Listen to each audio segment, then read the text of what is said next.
The game really begins with Jen and her boyfriend in a nightclub. The intro follows these characters and follows in particular a large kind of demon character that's stalking them. And at the end of the intro sequence we actually see Jen's boyfriend Lewis taken away by this huge demon, and Jen is knocked unconscious, and throughout the whole game she's lying in a hospital bed in a coma.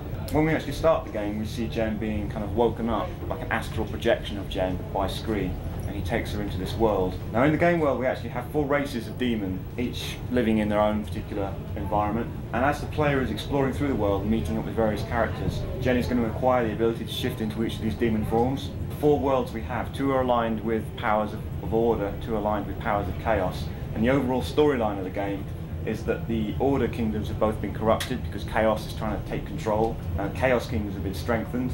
So as the players go through the game and go into these kingdoms, each kingdom has its own storyline. Jen's motivation throughout the whole game is actually really just finding what's happened to her boyfriend. We wanted to very much keep it a very kind of human story. Jen and Lewis are basically significant in that they were both kind of taken away as babies into this world, and they were both kind of turned half demon, and they were kind of drawn together by this kind of quality that they share.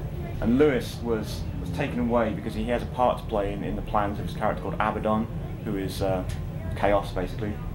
And so Jen is trying to follow Lewis, and in the process she obviously discovers this aspect of herself, and she will meet characters who will activate this demon quality in her. So the combat system is something that we spend quite a lot of time on, and kind of like to think of it as having pretty much all of the features that you find in the beat-em-up game here inside this action-adventure.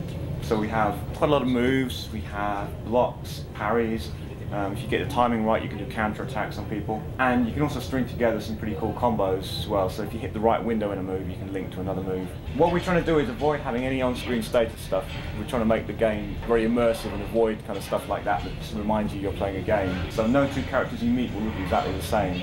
We can also tune the AI differently, so different characters will behave quite differently, so some will be much more defensive. And for these kind of characters you can use a taunt move. The basic system for combat is say left and right, so you've got controls for left attack and right attack, and depending how hard you hit the button you get weaks or strongs. If you press both buttons together then you can get super moves, which obviously take longer to charge up but are more powerful. When you're in combat, Jen's energy levels are shown by the tattoo on her back and the glows on her armlets. And also when you get low on energy you get some pad vibration as well. And we use the dialogue between the characters a lot for giving hints to the player. So one of the really cool things about having 2 main characters is because Scree comes from this world, he knows a lot about where they're going, about the characters they're meeting, and he's going to basically be giving Jen this information, and obviously in doing so the player will learn the things they need to know.